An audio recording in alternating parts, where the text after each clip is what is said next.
and they would enslave you. And yet, the poison came. The paralysis has come upon us. And still we are not teaching the subject of riba to the people. The first revelation came down something like 6 or 7 years after revelation started with Iqra bismi rabbika alladhi khalaq. It is in Surah Al-Rum.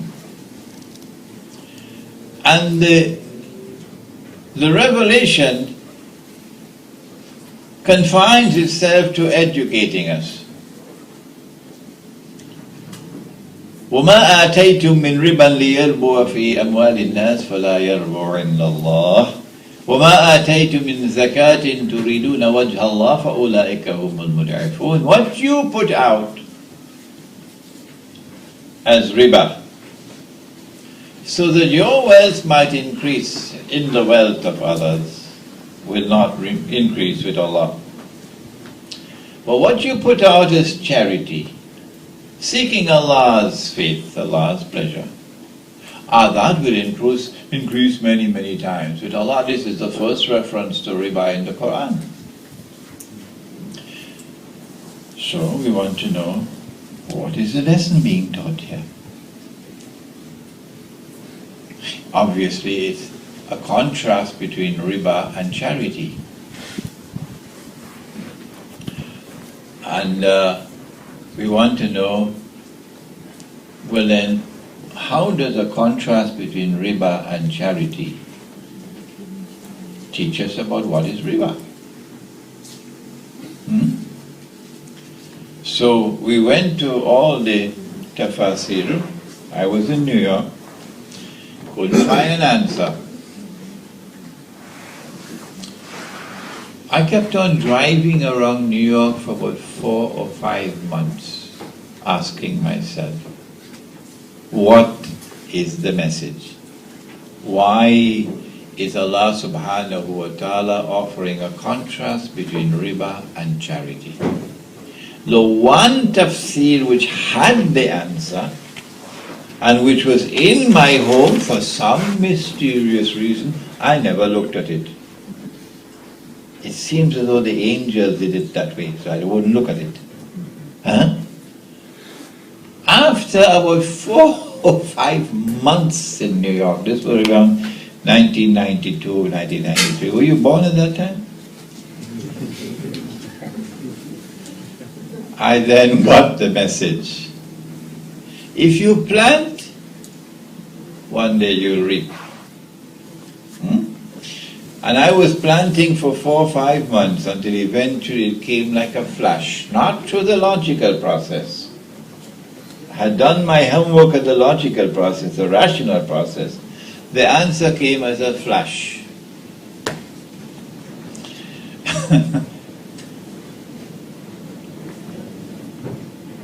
What is a perfect act of charity? It is to give and take nothing in return.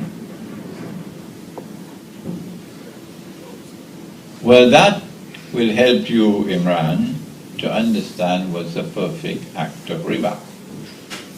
It is to take and give nothing in return. I was astonished. If they're only taking and giving nothing in return, what's going to happen to Africa one day? What's going to happen to Bangladesh? What's going to happen to Pakistan? What's going to happen to Indonesia? If they're only taking and giving nothing in return.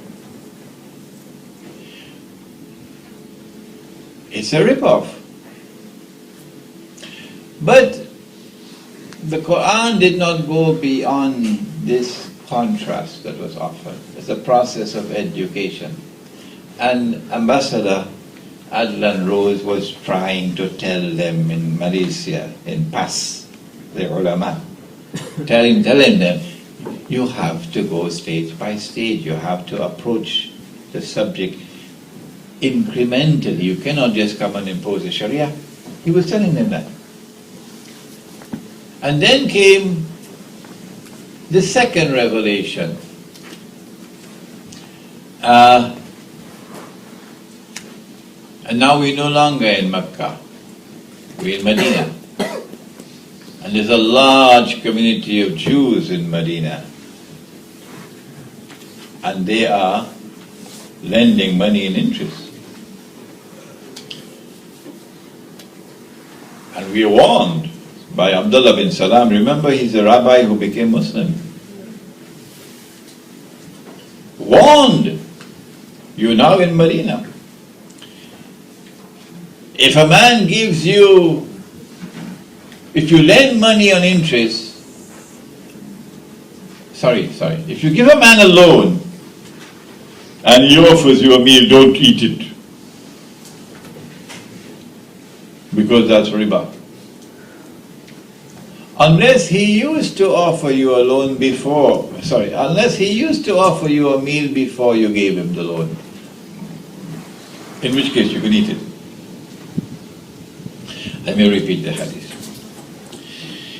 If you give a man a loan and he offers you a meal after that, don't eat it, because that's riba. Unless he used to offer you a meal before you gave him the loan, in which case you can eat it.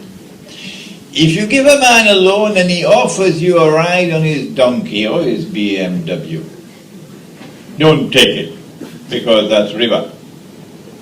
Unless he used to offer you a ride on his donkey before you gave him the loan, in which case you can take it.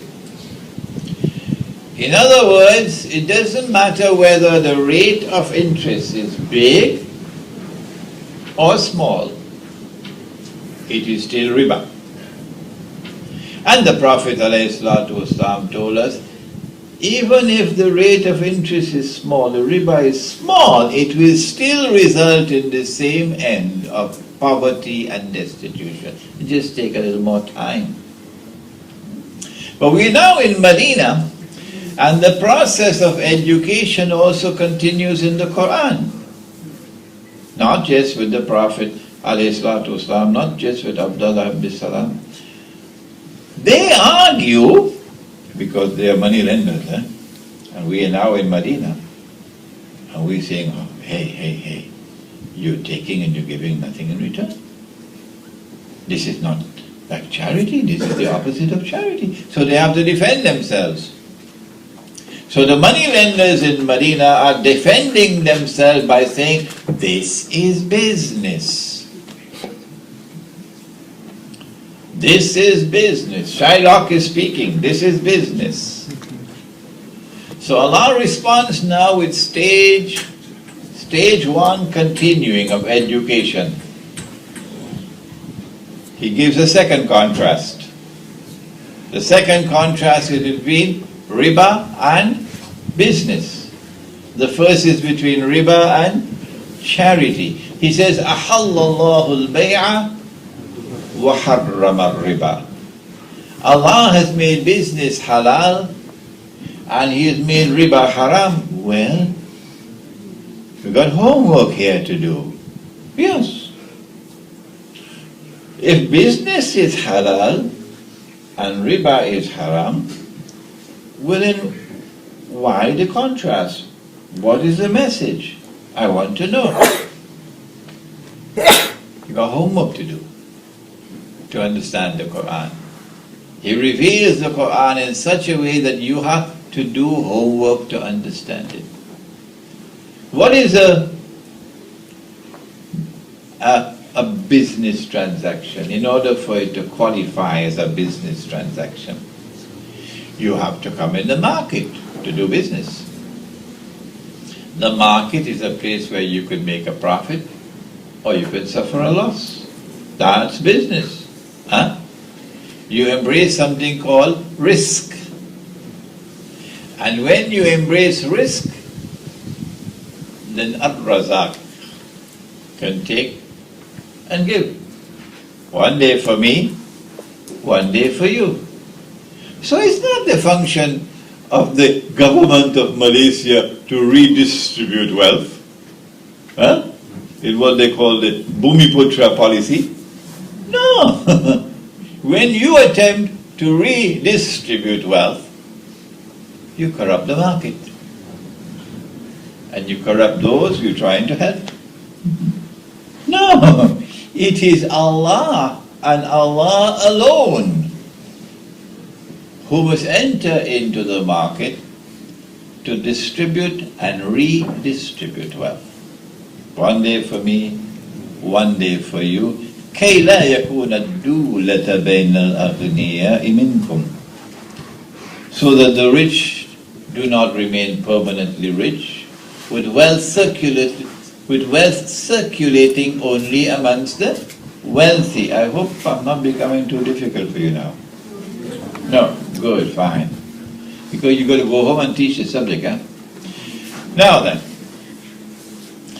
Allah is the one who, when you do business, He can now intervene and cause some to make a profit and others to suffer a loss. Huh? But when you engage in a transaction that you call riba, it's not business. No. Why? Because you are seeking to avoid loss. Huh? Or to use more elegant language, you are immunizing yourself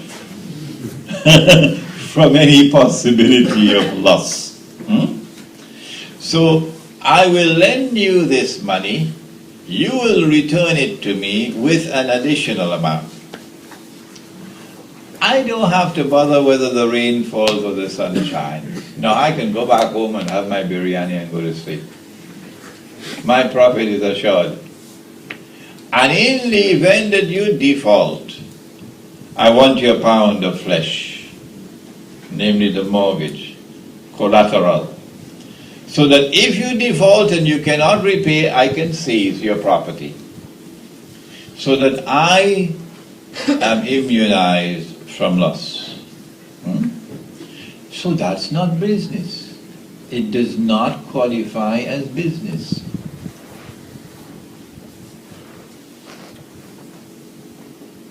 Having completed the process of education, so simply, Allah subhanahu wa ta'ala then moved to stage 2.